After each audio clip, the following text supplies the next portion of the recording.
तो भाई सब कैसे हो आप सारे दोस्तों। अभी मैं मनीष भाई का एक वीडियो देख रहा था। मनीष कश्यप जो जाने माने यूट्यूबर, पत्रकार और एक अनुभवी नेता के तौर पे उनको जाना जाता है। उनका मैं एक वीडियो देख रहा था। इसी वीडियो की मैं बारे में बात कर रहा हूँ। पहले इस वीडियो को देखो। अब मान लीजिए कि कोई स्वर्ण की लड़की रहेगी और उसे किसी लड़के ने प्रपोज किया और उसने ना बोल दिया और वो लड़का जाके केस कर दिया लड़की पे, तो लड़की का एकेडमिक कैरियर तो खत्म होगा ही होगा, साथ में जो है उसको 3 साल से 10 साल तक जो है जेल रहना पड़ेगा। इनके द्वारा क्या बताया जा रहा है कि मान लो कि अगर कोई लड़की है, अपर कास्ट की लड़की है, और उस लड़की को कोई ओबीसी, एससी, एसटी का लड़का आके प्रपोज करता है, प्यार मोहब्बत के लिए प्रपोज करता है। अगर वो लड़की उसको मना कर देती है तो हो सकता है उस लड़के के द्वारा उस लड़की पे कोई मुकदमा कर दिया जाए। और खासकर यूजीसी के तहत जो यूनिवर्सिटी और कॉलेज में बनाई जाएगी उसमें कंप्लेन कर सकता है। और वो लड़का और उस लड़की का जो एकेडमिक जो कैरियर है वो खराब हो सकता है और उस पर और कानूनी कार्रवाई भी हो सकता है। दोस्तों मैं इस पे एक बात तो जरूर बोलूंगा, ठीक है मनीष कश्यप की जो बातें हैं सही है, लेकिन इसके तहत जो रेप का जो नियम कानून है उसको भी खत्म कर देना चाहिए। क्योंकि हो भी तो ये भी सकता है कि उस लड़की के द्वारा उस लड़के पे छेड़छाड़ का मुकदमा दायर करा जा सके और इसके बाद उस पर FIR करा के उसको गिरफ्तारी भी किया जा सके। इसके बाद ये भी तो हो सकता है कि मान लो कि आमतौर पे ये देखा जाता है कि मनीष भाई आपके ही चैनल पे मैं कितना बार वीडियो देखा हूँ कि आप देखोगे कि किसी लड़की और किसी महिला के द्वारा ये कंप्लेन दायर किया जाता है कि उसके जो ससुराल वाले हैं, चाहे सास ससुर या उसके पति के द्वारा दहेज उत्पीड़न का मामला निकल के सामने आता है और उस मामले में उस लड़की के द्वारा उस घर वाले पे FIR कराया जाता है और उसकी जांच और उसको गिरफ्तारी भी करवाया जा सकता है।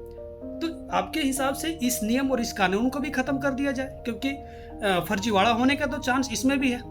फर्जीवाड़ा होने का चांस तो SC ST कानून में भी है, जो आमतौर पे देखा जाएगा और देखने को मिलता भी है कि कोई SC ST वाला है किसी अन्य जाति के ऊपर SC ST एक्ट लगा देता है, तो ये भी फर्जीवाड़ा हो सकता है। तो फिर इस कानून को भी खत्म कर दिया जाए। आपके हिसाब से और मेरे हिसाब से तो यही किया जा सकता है ना, कि हर कानून में कुछ ना कुछ फर्जीवाड़ा तो है ही।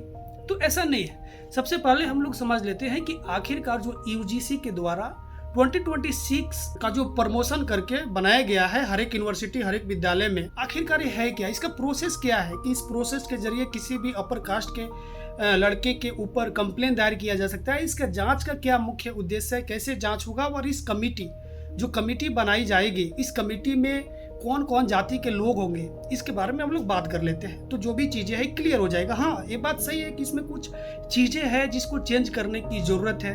बाकी जो कुछ चीजें हैं वो बिल्कुल बेहतरीन ढंग से है, क्योंकि आपको मालूम ही होगा मनीष भाई, एज ए पत्रकार आपको मालूम होना चाहिए कि पिछले एकेडमिक ईयर में 118% किसी अन्य जाति के द्वारा, अपर जाति के द्वारा लोअर जातियों के ऊपर छेड़छाड़, खास करके छेड़छाड़ से मेरा मतलब यह है कि उसके जाति को लेकर, उसके धर्म को लेकर इस तरह से उत्पीड़न किया गया है। और आप रोहित बिमोला केस को भी देख सकते हो ना।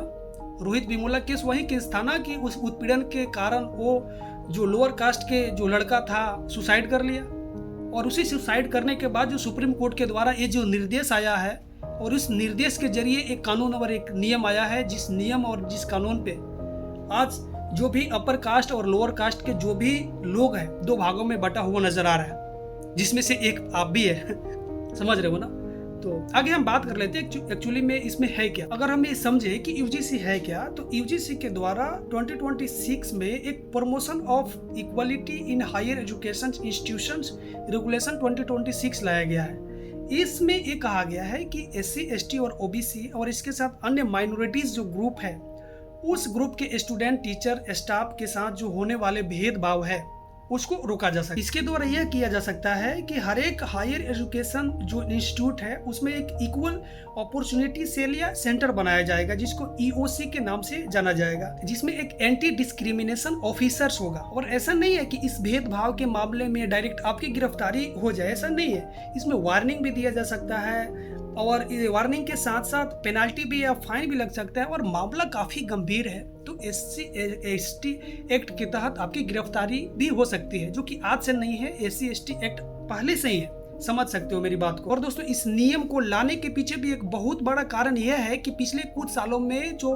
जातिगत भेदभाव है तकरीबन 118% के रेशियो से बढ़ा है। और दोस्तों इसमें शिकायत करने का भी एक प्रोसेस है, ऐसा नहीं कि कैसे भी शिकायत कर दो, कहीं भी शिकायत कर दो, क्योंकि जो इक्वल अपॉर्चुनिटी सेल हर एक यूनिवर्सिटी में बनाया जाएगा, हर एक कॉलेज में बनाया जाएगा, उसमें ये होगा कि आप शिकायत जाके उस ईओसी में किया जा सकता है, उस ईओसी कमेटी में किया जा सकता है, जिसको 7 दिनों के अंदर ही अपना रिपोर्ट उस स्कूल और उस कॉलेज के जो हेड होंगे उसको सबमिट करना पड़ेगा। और वो 7 दिनों के अंदर में ये निर्णय ले सकते हैं कि सजा जो है उसको डिसमिस करना है, क्योंकि ये फर्जीवाड़ा केस है। फर्जीवाड़ा जो कोई भी आया SC ST OBC वाला और आके फर्जी में उसके ऊपर कर दिया तो इसमें डिसमिस भी किया जा सकता है। और दोस्तों इसमें अपील करने का भी ऑप्शन है। अगर आपको लगता है कि आपको कोई गलत तरीके से फंसाया है या आपके ऊपर जो बात कही गई है वो बिल्कुल गलत है, तो इसमें आप अपील भी कर सकते हो। और दोस्तों अगर जो फैसला होगा वो पसंद ना आए तो आप UGC या कोर्ट भी जा सकते हो।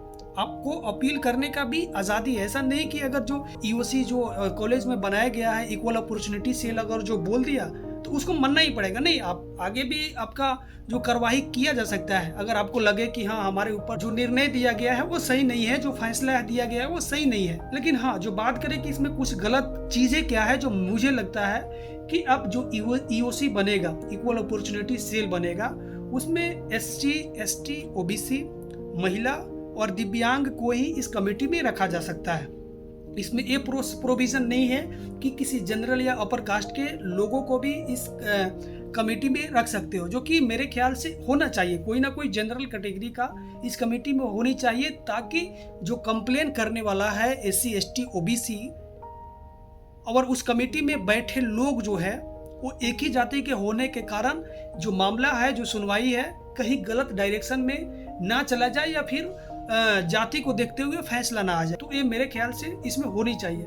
दूसरी बात यह है कि ये भी प्रोविज़न होनी चाहिए कि अगर मान लो कि कोई भी SC ST OBC किसी अपर कास्ट या जनरल के ऊपर एक कंप्लेन करता है और वो कंप्लेन जो फर्जी साबित होता है, तो फिर फर्जी साबित होने के बाद उस SC ST OBC के ऊपर क्या कार्रवाई किया जाए, इसका भी प्रॉपर ढंग से इसमें मेंशन नहीं किया गया है, जो कानून जो रूल आया है उसमें। तो दोस्तों यही सारी चीज़ें हैं जो अच्छी भी है और इसमें कुछ चेंजेस करने का भी ज़रूरत है। तो मेरे ख्याल से मेरी बात को समझ गए होंगे।